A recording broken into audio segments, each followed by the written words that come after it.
Sir ಅವರು ಬರೀ ಸುಳ್ಳು ಹೇಳ್ತಾ ಬರ್ತಾಯಿದ್ದಾರೆ. ಯಾವುದೇ ದಾಖಲಾತಿ ಇಟ್ಕೊಂಡು ಮಾತಾಡಲ್ಲ. ತಾವೆಲ್ಲರೂ ಗಮನಿಸಿರ್ಬೋದು. ಆದರೆ ಇ ಡಿ ಅವರು ದಾಖಲೆಗಳ ಸಮೇತ ಸ್ಪಷ್ಟವಾಗಿ ವರದಿಯನ್ನು ಕೊಟ್ಟಿರೋಂಥದ್ದು. ಸೊ ನಾವು ಕೂಡ ದಾಖಲಾತಿ ಸಮೇತನೇ ನಾನು ಕೂಡ ಮಾತಾಡ್ತಿರೋದು. ಆದರೆ ಲಕ್ಷ್ಮಣ್ ಅವರು ಯಾವುದೇ ದಾಖಲಾತಿ ಇಲ್ಲದೆ ಅನವಶ್ಯಕವಾಗಿ ಸುಮ್ಮನೆ ಸುಳ್ಳು ಹೇಳಿಕೆಯನ್ನು ಕೊಡೋ ಮೂಲಕ ಜನರಿಗೆ ತಪ್ಪು ಮಾಹಿತಿಯನ್ನು ನೀಡ್ತಾ ಇದ್ದಾರೆ. ಆದರೆ ಅವ್ರ ಮಾತನ್ನು ಜನರು ನಂಬಲ್ಲ ಅಂತೇಳಿ ಇಡೀ ರಾಜ್ಯ ಜನಕ್ಕೆ ಗೊತ್ತಿರೋಂಥ ವಿಚಾರ.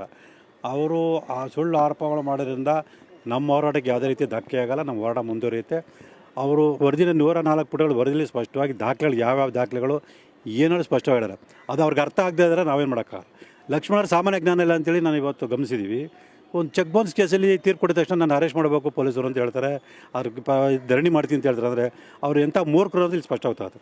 ಅಂಥ ಮೂರ್ಖರು ಮಾತೇ ನಾವು ಇಲ್ಲಿ ಮನ್ನಣೆ ಕೊಡೋದು ಅಷ್ಟು ಸೂಕ್ತ ಅಲ್ಲ ಅಂತ ನನ್ನ ಅನಿಸಿಕೆ. ಅಲ್ಲ, ವೈಯಕ್ತಿಕವಾಗಿ ತಮ್ಮ ಮೇಲೆ ರೌಡಿ ಒಬ್ಬರು ರೌಡಿ ಅಂತ ಹೇಳಿದ್ದಾರೆ ತಮ್ಮನ್ನ. ಹೌದು ಸರ್, ನಾನು ರೌಡಿ ಆಗಿದ್ದಕ್ಕೇ ಒಬ್ಬ ಮುಖ್ಯಮಂತ್ರಿಯಿಂದ 60 ಕೋಟಿಗಿಂತ ಹೆಚ್ಚು ಬೆಲೆ ಬಾಳುವಂಥ ಸ್ವತ್ತನ್ನು ಮೂಡಾಗಿ ವಾಪಸ್ ಕೊಡಿಸಿದ್ದೀನಿ.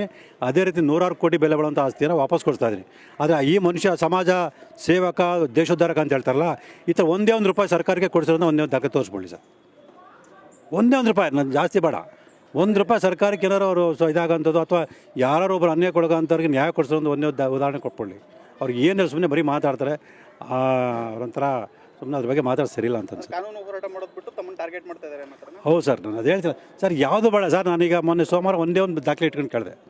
ಒಂದೇ ಒಂದು ದಾಖಲೆ, ಬೇರೆ ಯಾವ ದಾಖಲೆ ಬೇಡ ಸರ್.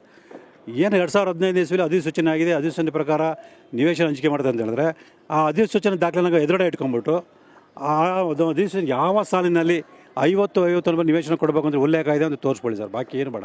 ನಾನೇ ಜೈಲಿಗೆ ಹೋಗ್ತೀನಿ ಅಂತ ಹೇಳಿದ್ನಲ್ಲ, ಇವ್ರಾಗಿ ಧರಣಿ ಮಾಡಬೇಕು. ಲಕ್ಷ್ಮಣಗೆ ಹೇಳ್ತೀನಿ, ಲಕ್ಷ್ಮಣಗೆಲ್ಲ ನಾನು ಸಿದ್ದರಾಮಯ್ಯಗೆ ಸವಾಲು ಹಾಕಿದ್ದೀನಿ.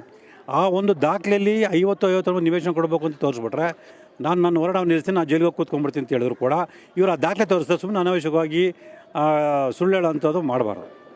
ಈಗ ಲೋಕಾಯುಕ್ತ ತನಿಖೆ ನಡೀತಾ ಇದೆ, ಅದು ರಿಪೋರ್ಟ್ ಸಲ್ಲಿಸೋ ಹಂತಕ್ಕೆ ಹೋಗಿದೆ. ಈ ಸಂದರ್ಭದಲ್ಲಿ ಇ ಡಿ ಅವರು ಈ ರಿಪೋರ್ಟ್ನ ಸೋರಿಕೆ ಮಾಡಿದ್ದಾರೆ, ಕೆಲವು ಮಾಧ್ಯಮಗಳಲ್ಲಿ ಬಿತ್ತರಿಸಿದ್ದಾರೆ. ಇದರ ಹಿಂದಿನ ದುರುದ್ದೇಶ ಏನು ಅಂದರೆ CBI ಪ್ರಕರಣವನ್ನು ವಹಿಸಬೇಕು ಅನ್ನೋ ದುರುದ್ದೇಶ ಅನ್ನೋದು ಇನ್ನೊಂದು ಆರೋಪ. ಹೌದು ಸರ್, ಇಲ್ಲಿ ಯಾವ್ಯಾವುದೋ ದುರುದ್ದೇಶ ಅವರು ಕಾನೂನು ಪ್ರಕಾರ ಕೆಲಸ ಮಾಡ್ತಾರೆ. ಅದು ಕೂಡ ಒಂದು ಪ್ರತಿಷ್ಠಿತ ತನಿಖಾ ಸಂಸ್ಥೆ.